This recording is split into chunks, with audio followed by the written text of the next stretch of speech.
Iran যুক্তরাষ্ট্র যুদ্ধের অন্যতম আলোচ্য বিষয় এখন হরমুজ প্রণালী, কারণ এই প্রণালী দিয়েই পরিবাহিত হয় গোটা বিশ্বের 20% তেল। আর এই হরমুজকেই যেন তুরুপের তাস হিসেবে ব্যবহার করছে তেহরান। প্রণালী বন্ধের পরই শুরু হয় বিশ্ব তেলের বাজারে অস্থিরতা। এমনকি হরমুজ সচল রাখতে খোদ মার্কিন প্রেসিডেন্ট ডোনাল্ড ট্রাম্পের ওপর রয়েছে রাজনৈতিক চাপ। আর তাই প্রতিদিনই এই প্রণালী ঘিরে ঘটে যাচ্ছে নাটকীয় সব ঘটনা। গেল 24 ঘন্টায় বেশ কিছু আলোচিত ঘটনা ঘটেছে হরমুজ নিয়ে। হরমুজ খোলা রয়েছে শুক্রবার এমন খবর ছড়ানোর পর গতকাল শনিবার বেশ কিছু তেলবাহী জাহাজ তা অতিক্রম করার চেষ্টা করলে দুটি তেলবাহী ট্যাঙ্কারে হামলার ঘটনা ঘটে।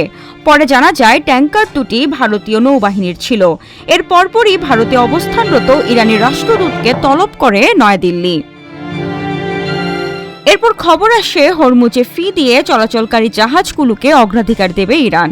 আর টেলিগ্রামে দেওয়া এক বিবৃতিতে আইআরজিসি জানায়, মার্কিন অবরোধ পুরোপুরি তুলে না নেওয়া পর্যন্ত হরমুজে সব ধরনের জাহাজ চলাচল বন্ধ থাকবে। এদিকে আজকে পাওয়া খবর অনুযায়ী ফি দিয়ে জাহাজ চলাচলের সুযোগও বন্ধ করেছে ইরান, অর্থাৎ হরমুজ আবারও নিজেদের দখলে নিয়েছে তারা। তাছাড়া নিষেধাজ্ঞা অমান্যকারীদের হামলার মুখোমুখি হতে হবে বলেও হুঁশিয়ারি দেওয়া হয়েছে আইআরজিসির পক্ষ থেকে।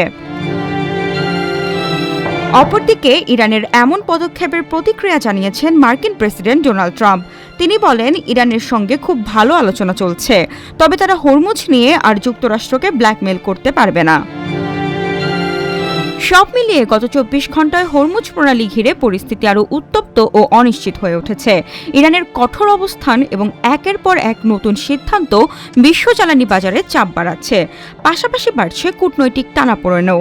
অন্যদিকে ডোনাল্ড ট্রাম্পের বক্তব্যে আলোচনার ইঙ্গিত থাকলেও বাস্তব পরিস্থিতি এখনও স্থিতিশীল নয়। ডেস্ক রিপোর্ট, আজকের পত্রিকা।